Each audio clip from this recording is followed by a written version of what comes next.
Assalamualaikum warahmatullahi wabarakatuh. Perkenalkan, nama saya Sandi dengan NIM 641. Di sini saya ingin membahas permasalahan saya yang mana judulnya itu adalah pembuatan dan sifat-sifat asam karboksilat. Nah, permasalahan saya yang pertama itu adalah oksidasi alkohol primer dan aldehyde dengan menggunakan katalis dan menghasilkan produk asam karboksilat. Apa yang akan terjadi di mana pada reaksi alkohol primer dan aldehyde digunakan katalis lemah?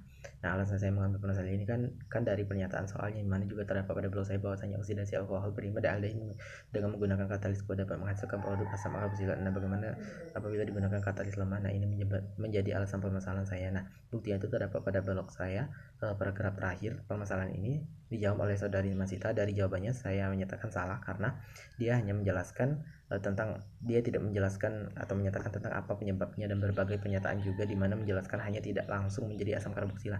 Nah, saya butuh kejelasannya dengan jawaban ini karena saya menyatakan jawab itu salah. Kemudian permasalahan yang kedua adalah mengapa asam karboksilat dengan panjang rantai 5 sampai 6 sedikit larut dalam air dan asam karboksilat dengan panjang lebih dari 6 tidak larut dalam air. Jelaskan dilihat dari pengaruh atom karbon dan unsur-unsur yang mengikat pada atom tersebut.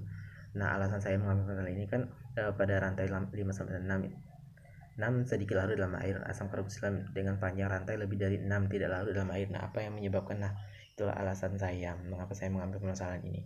Nah, buktinya itu pada paragraf ke-7 pada blog saya. Permasalahan saya ini dijawab oleh saudara Kelantan. Saya menyatakan saja jawaban saudara Kelantan ini salah karena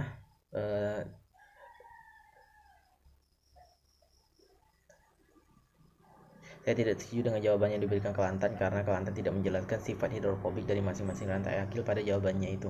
Nah, itu merupakan tidak jelas bagi saya. Terima kasih. Kemudian permasalahan yang ketiga adalah salah satu sifat fisik asam karboksilat ketika ditempatkan di pelarut nonpolar. Asam karboksilat membentuk dimer melalui ikatan hidrogen antara gugus hidroksil dari satu asam karboksilat dan gugus karbonil lainnya. Bagaimana jika ditempatkan pada pelarut polar?